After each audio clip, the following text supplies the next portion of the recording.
I've been staring at this screen for hours, trying to figure out how to explain what it's like when your own body becomes your worst enemy.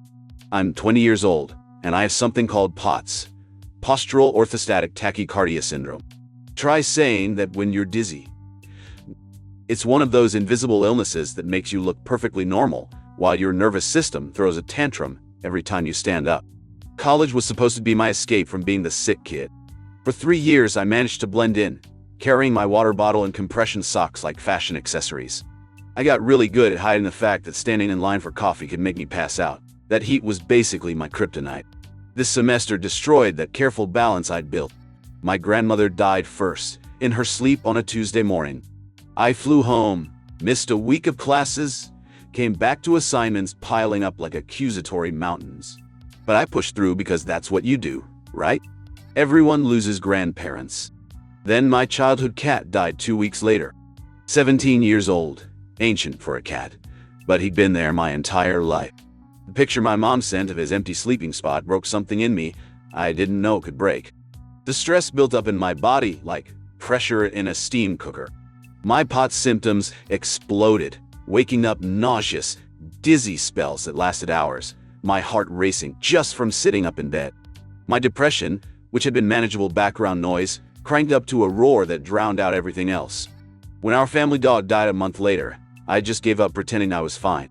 Some days I couldn't look at a computer screen without feeling like my brain was melting.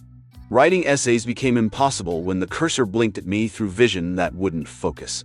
My grades plummeted. My mom had planned this music festival trip months earlier, back when I was functional. 3 days at the beach, outdoor concerts, mother-daughter bonding time. She'd bought tickets, booked hotels, made elaborate plans because she wanted us to have this experience together. Here's the thing about POTS. Heat is basically poison to me. My blood vessels dilate in hot weather, making my already screwed up blood pressure regulation even worse. I can pass out standing in line when it's 85 degrees. This festival was outdoors in summer, with temperatures hitting the mid-90s. My mom has her own chronic pain issues. We usually understand each other's limitations, speak this unspoken language of bad days and careful movements. But somehow we'd both been pretending this trip was still viable even as we watched each other get worse. She'd mentioned casually that her back was killing her, and I'd agree we should take it easy. I'd tell her about rough weeks with my symptoms, and she'd suggest we could rest at the hotel. Neither of us wanted to be the one to say it. This might not be a good idea anymore. I kept telling myself I could handle it. Extra water, compression garments, finding shade. All the things I always convince myself will work when I want to do something normal. But the voice in my head that had learned to recognize my limits was screaming that this was dangerous. I came home from college yesterday, feeling like a ghost of myself. The house looked the same, but everything felt different because I was different. Hollowed out, running on anxiety and desperate hope that being home would somehow fix me. My final exams were disasters. I'd scraped together assignments that were embarrassing to submit, got extensions on 2 major papers that hung over me like executioner's blades. The semester had beaten me down so completely that just being in my childhood bedroom felt overwhelming. My mom picked me up from the airport, and we barely spoke during the drive. Not from anger, just mutual exhaustion. She looked tired in that bone-deep way I recognized from my own mirror. The festival was 2 days away, and we'd stopped mentioning it weeks ago. That night I lay in bed thinking about heat, crowds, being hours from home if I collapsed. 4 hours in a car each way. Sitting that long makes my symptoms worse. The stress of traveling, unfamiliar places, strange beds. Everything about it felt like setting myself up for a medical emergency. I felt trapped between disappointing my mom and protecting myself. She'd been excited about this for months, spent money she didn't have, planned this whole experience for us. But I could barely handle being awake for full days, let alone dancing in 90-degree heat. The next morning, my mom made coffee, and we sat at the kitchen table. For a moment, it felt normal, like when I was in high school and we talked before school. Then she brought up the festival, uncertainty creeping into her voice. "I've been thinking about this trip," she said, stirring her coffee longer than necessary. "With both our health issues, maybe we should reconsider." Relief flooded through me, mixed with guilt so heavy I could barely breathe. She was giving me an out, but I heard the disappointment she was trying to hide. This was supposed to be our special time together. "I don't know," I said, the most honest words I'd spoken in weeks. "I'm worried about the heat." the crowds, everything. She nodded, and for a second I thought we understood each other. Two people acknowledging that maybe this wasn't the right time for a physically demanding trip. But maybe we could make it work, she continued, hope creeping back into her voice. Stay in the hotel more, take breaks, leave early if needed. There it was. The unwillingness to let go of this plan. This vision of who we could be together. I understood because I felt it too. This desperate desire to be the kind of people who could just go on vacation, make memories that weren't centered around managing symptoms. I spent the whole day going back and forth. Part of me wanted to suck it up, be brave, give her this experience she wanted. But the part of me that learned to listen to my body was screaming that this was dangerous. That evening, I finally told her I couldn't do it. I don't remember exactly what I said. Something gentle about not feeling up to it, about being worried for my health, about maybe rescheduling when we were both better. I tried to emphasize that I wanted to go, but just couldn't right now. The reaction was immediate and devastating. My mom's face crumpled, then hardened into anger I hadn't seen in years. She started talking about effort, money, how much she'd been looking forward to spending time with me. You seemed fine with going before, she said, betrayal sharp in her voice. Now suddenly you can't handle it? I tried explaining about the semester, how much worse my symptoms had gotten, the accumulation of stress and grief. But she wasn't hearing me.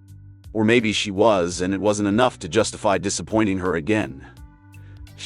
Then my dad appeared, and somehow I became the villain in the story.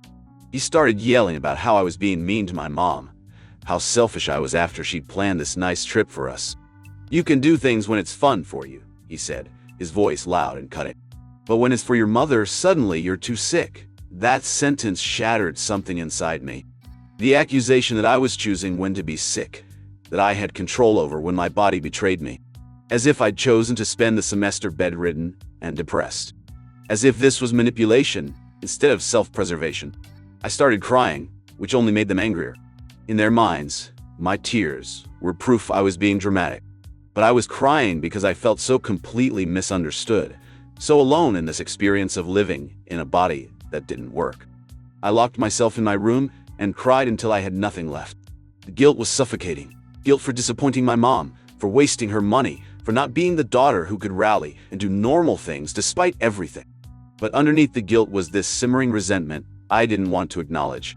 Resentment that my health was treated like a choice, like something I could control with better attitude or more effort.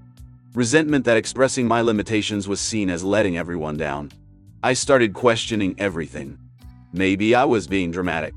Maybe I could handle it if I just pushed through. Maybe other people with chronic illnesses would think I was weak for not trying harder. But then I remembered the last time I'd forced myself through something, when my body was screaming no. Last semester, a friend's outdoor birthday party. I'd passed out in front of everyone and spent the next week bedridden, feeling worse than I had in months. That night I couldn't sleep, thinking about how I felt safe and unsafe in my own house simultaneously. This was supposed to be my refuge, where people understood my limitations. Instead, I felt punished for having limitations at all. The house was heavy with silence the next morning. My mom wasn't speaking to me. My dad pretended nothing happened while radiating disapproval. I walked on eggshells, trying to figure out how to repair things while protecting myself. I started thinking about all the times this had happened before. Family events I'd skipped, plans I'd canceled, disappointment I'd caused by being unable to participate. Each time followed the same pattern. Initial understanding, mounting pressure, explosion when I finally admitted I couldn't do something. My family wanted to be supportive in theory, but when my limitations interfered with their plans, that support evaporated. They weren't bad people. They loved me. But they didn't really understand what chronic illness meant, and they didn't want to because it was inconvenient. I'd been caught in this cycle of trying to be the daughter they wanted, the one who could rally and participate and not let health get in the way. I'd say yes to things I knew I couldn't handle, then feel guilty when I inevitably backed out. The festival was just the latest iteration, but it felt bigger somehow. Maybe because I was older, maybe because college had taught me to make my own decisions about my health. I'd learned to say no to things that would hurt me, to prioritize my well-being over others' expectations. But being home threw me back into old patterns where my health was treated as a burden rather than a reality to manage. I spent Festival Saturday in bed, alternating between relief and crushing guilt. I imagined my mom having to explain why I wasn't there, fielding questions about my health she couldn't answer properly. The guilt was almost physical, this weight on my chest, making it hard to breathe. I thought about the money, the planning, how excited she'd been when she first suggested the trip. But then I thought about what would have happened if I'd gone. I'd probably have spent the weekend miserable, maybe having a serious episode, possibly ending up in an emergency room hours from home. That wouldn't have been bonding time. That would have been me being a different kind of burden. I tried reminding myself I'd made the right decision, that protecting my health was responsible. But it didn't stop the guilt from eating at me. I felt like I'd failed as a daughter by having a body that wouldn't cooperate with other people's plans. I called my best friend from college, the one who'd seen me through my worst episodes. When I finished explaining what happened, she was quiet for a moment. "You know you did the right thing, right?" she finally said. "You know your body better than anyone else." Such a simple statement, but it made me cry all over again. Because yes, I did know my body better than anyone else. I'd been managing its quirks and limitations for 20 years. I was the expert on what I could handle. Not my parents, not anyone else. My mom came back Sunday night, and I heard her heavy, tired footsteps through the door. She didn't call out hello like usual. I waited an hour before venturing downstairs, hoping to gauge her mood. She was sitting at the kitchen table in her festival clothes, looking exhausted. We stared at each other, and I could see her wrestling with what to say. Part of her probably wanted to tell me I'd missed a great time, to make me feel worse. But she looked worn down in a way that suggested the weekend hadn't been everything she'd hoped. "How was it?" I asked carefully. She sighed. "Hot. Duh. Really, really hot. I had to leave early today because I was getting overheated." We stood there, and I felt something shift between us. Not forgiveness exactly, but maybe understanding. She'd experienced firsthand how brutal the conditions were, how even she struggled with the heat and crowds. "I'm sorry I couldn't go," I said, meaning it. "I'm sorry I got so upset," she replied, surprising me with an actual apology. We didn't talk more that night, but the anger had dissipated, replaced by tired understanding that sometimes our bodies just can't do what we want them to do. The weeks after became a turning point. I realized I'd been living my life trying to minimize my illness's impact on everyone around me, compromising my health to avoid disappointing people. I started being more honest about my limitations, not apologizing for them, but stating them as facts. When family made plans, instead of saying I'll try and hoping for the best, I asked questions up front. Air conditioning? Early departure options? Somewhere to sit? Some people didn't like this directness. They preferred the version of me that said yes to everything, then quietly suffered or canceled last minute. But I was exhausted by that version of myself, constantly anxious and on the verge of collapse. My relationship with my mom slowly improved. She started asking more specific questions about my health, trying to understand what triggered symptoms and what helped. When making plans that included me, she'd check if I thought I could handle the activity. It wasn't perfect. There were still moments of frustration on both sides, times when she didn't fully grasp why something simple to her felt overwhelming to me. But we were both trying to bridge the gap between her expectations and my reality. I also stopped saying yes to things just because I wanted to be normal. I quit pushing my body past its limits because I was afraid of seeming weak or difficult. Senior year felt different. I was more confident advocating for myself, more willing to ask for accommodations. I finally registered with disability services, something I'd been too proud or scared to do before.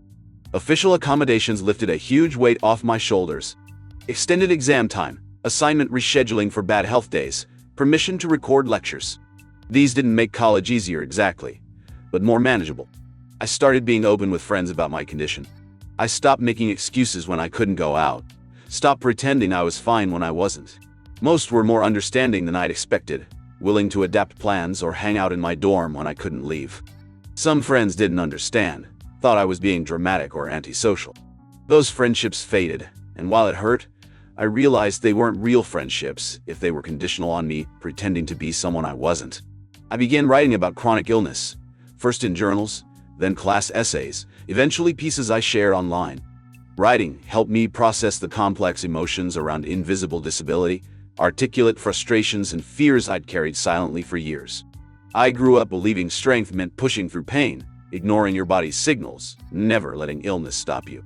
But I was learning that real strength sometimes meant saying no, listening to your body, of disappointing people to take care of yourself. It was strength to admit when I was struggling instead of suffering in silence. Strength to ask for help instead of trying to do everything myself. Strength to set boundaries around my health instead of constantly accommodating everyone else's needs. I started seeing POTS not as a shameful secret, but as one part of who I was. It affected how I moved through the world, but it didn't define me. I was still intelligent, creative, capable of deep relationships and meaningful work. I just had to approach things differently. The Mist Festival became a symbol of choosing myself over others' desires for me. It wasn't selfish to prioritize my health. It wasn't weak to acknowledge my limitations. It was realistic, responsible, and kind to myself. I stopped feeling guilty about canceled plans, missed events, experiences I had to modify or skip. Those weren't personal failures. They were just the reality of living with chronic illness. I'm 24 now, graduated, working a job that accommodates my health needs. I still have POTS. It doesn't go away. But I've made peace with it in ways 20-year-old me couldn't imagine. I still have days when getting out of bed feels impossible, when simple tasks leave me exhausted. But I also have good days when I feel almost normal, when I can do things I love without symptoms interfering much. I've learned to appreciate good days without taking them for granted, and be gentle with myself during bad ones. I think about that festival sometimes, about the version of me that almost went despite knowing it was dangerous. I'm grateful I found courage to prioritize my well-being over others' expectations, even though it was hard and messy and painful. That experience taught me that love doesn't mean sacrificing your health for others' happiness. Real love means being supported and taking care of yourself. It means being valued as you are, not as who you might be without chronic illness. I'm in a relationship now with someone who understands that sometimes plans change because I'm having a bad day. Who doesn't make me feel guilty for needing rest. Who adapts our activities to ensure I'm comfortable. That's what support looks like. I've built a life that works for me, a career I can manage from home when needed, friendships that aren't contingent on going out constantly, hobbies that bring joy without depleting my energy. It's not the life I imagined before I understood what living with chronic illness meant. But it's a good life. It's my life. And that's enough. Last summer, my mom and I finally went to the beach together. Not for a festival or anything structured. Just a quiet weekend at a small coastal town, staying in a hotel with excellent air conditioning, taking things slow. We spent most of our time under an umbrella, reading and talking and watching waves. When I got too hot, we went to the room. When I needed to eat for blood sugar stability, we found a nearby restaurant. When I felt good enough for a short walk, we strolled along the water. It wasn't the adventure my mom originally envisioned. It was better. It was real. It was us taking care of each other and ourselves, finding joy in small moments, instead of forcing ourselves through experiences that would leave us exhausted and miserable. On our last night, sitting on the hotel balcony watching sunset, my mom reached over and squeezed my hand. "This is perfect," she said. And it was. Not because everything went according to plan, but because it didn't have to. We learned to make room for who we actually were instead of who we thought we should be. Love looked like adapting, understanding, accepting that sometimes the best way to show you care is supporting someone and taking care of themselves.